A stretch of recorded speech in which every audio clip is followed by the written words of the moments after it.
They thought they were heading to a party. What happened next stunned everyone. It was supposed to be a joyful road trip. Hugo Para and his family had packed into their car that morning with music playing, dressed up, ready to celebrate a quinceañera in Oklahoma City.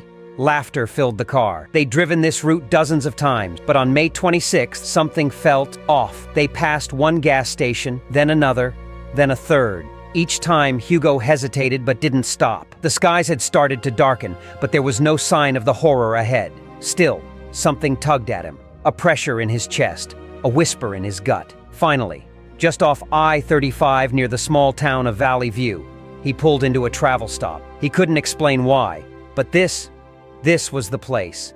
Inside, the restaurant buzzed with strangers, truckers, families, workers, kids. A typical rest stop moment, the kind you forget, until the sky turned black. Radar had shown the tornado was close, but no one realized how close. Outside, winds began to scream. Inside, a wave of panic rose. Some stood frozen.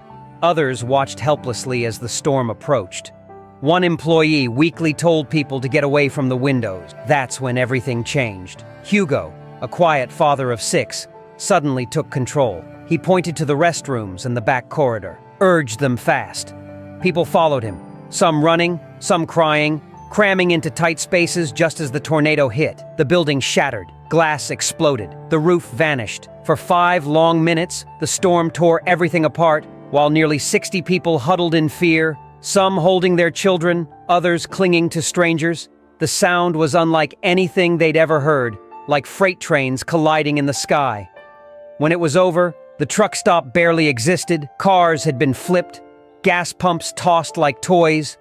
The scene looked like a war zone, yet everyone inside survived. Outside, in nearby areas, 7 people had died, but inside that building, not one life was lost. The man who saved them?